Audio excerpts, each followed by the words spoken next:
We Yeah, are doing an Audacy check-in with Charlie Puth. How are you doing? I'm very, very well. It's very sad that I can't be with you in person, but I know that you're going to roast me some way, somehow, virtually. So give it to me. I don't even have that in my notes, Charlie. Come on. We always have Okay. fun. We Okay. always have a And good we, time. we we always have a good time. That's true. So I know you hear this all day long, but you're by far one of the most entertaining people on TikTok. Like you have been one of my favorite people to follow. And one of the questions I Thanks. have about the new song Light Switch is like I feel like you're constantly creating and like coming up with different stuff. Like how did you land on this? And like why did you choose this song to be the one to like move forward with? Well, it's super interesting. I'll tell you, I haven't really talked about it yet. The song used to be completely different. It used to be a very depressing, slow ballad. Because there was one night where I just wish I could turn my musical mind off. Like sometimes I can't sleep because there will be like a chord progression that I played 2 days ago, just looping in my head. And I always thought to myself, I wish I could just turn my brain off. And that was what the song was originally going to be. It was like, I wish I could turn my brain off with a light switch. And I'm like, that sucks. So Why emo. don't we super emo? Yeah. Why don't we do the opposite and make the fastest song that is the radio's ever heard, that people have ever heard? It's almost borderline uncomfortably fast. And it just turned into "You Turn Me On Like the Light Switch." And I always wanted to have like a sound in as part of the rhythm and the lyric. So that's the song. What kind of weird things did you slide into the production? Ooh, well, I think the weirdest of all was the actual light switch in the recording studio. That was the studio owner was like, "You have a very unusual approach to making music." I'm like, "Well, get out of my room. I need to continue working here. You're interrupting my flow." But the weirdest thing I think I used, and you'll never hear it, but there's a hi hat. And when I say hi hat, for everybody who doesn't know, it's in the drum beat. By the way, we're recording all this, so you'll hear it in HD. But I snuck in a little breath of like when I was reading out like a reminder to myself. I was like, "Hey, Charlie, I'm really revealing a lot about my personality right now. Sometimes I won't write things down. I'll be like, remember to Instacart milk, eggs, blah blah." And I did one of these, and I took that and just looped it. And no one cares. No one will ever care, but it's in I there. care. And That's why I just asked. I think it's cool that you asked. And I think it added a lot to the song. Well, good. The music video, insane. Walk me through how you came up with that.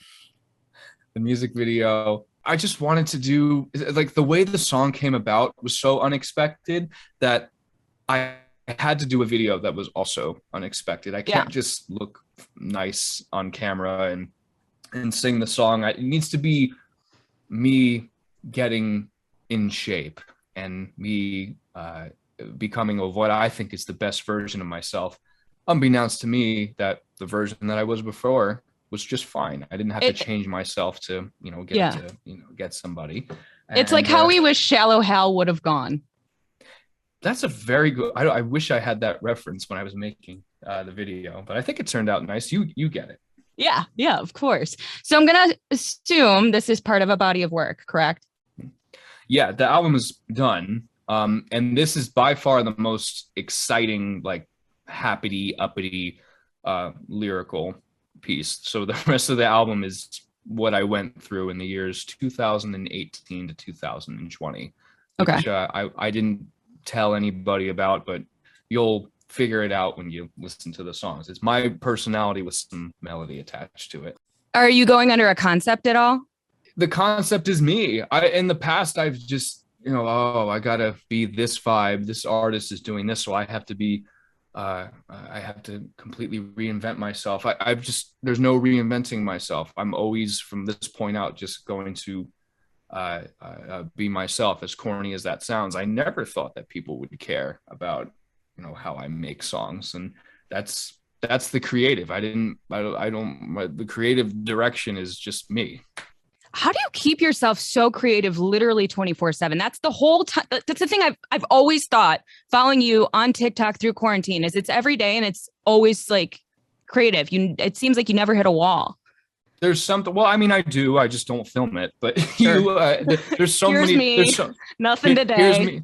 Here's me slamming my head against the desk. But even then, the note that I hit my head on the desk could be Yeah. something interesting. It could turn into. There's always something, whether it be a light switch turning me on. Like that's a weird sentence, and it could be putting a laugh track, like a ha ha ha, and making it sound like sleigh bells. And my mind is just going constantly, and people are probably scratching their heads listening to this right now, like what in the world is he talking about? But there's always something to be inspired by. Yeah, agreed. One thing I wanted to ask too, and you can keep it short and sweet because I'm sure you have a lot to say about it, is how was it working with Elton? Oh my gosh, Elton John is brutally honest about music that I put out in the past, which I agreed with Like, him with. did he roast you? Oh, Rosie, he was like, those songs you put out in 2019 were not good. And I was like, I agree with you. They were not good. I was working with too many people, and I was losing myself, which you'll hear about on this album. But I just admired that he was so brutally honest. And we found out that we're next door neighbors, literally. Like I walked to his house for pizza, and we made this song, and he wanted it to be for me. And I was like, I'll feature on it. I'll do it with you. But I think the world is ready for another Elton John album. So I'm the one who told him to, hey, you need to make an album. The world's ready. Wow. And I got to play it with him in Paris, which is pretty cool. Yeah, that's incredible. Well, hey, it was great getting to talk to you. Can't wait to hear what else is next. Can't wait to see the music video. I'm excited. Thank you. Thank you, Julia. I think you're really going to like it. And I think you're really going to be in all the feels when you hear the album. I feel like I will be too.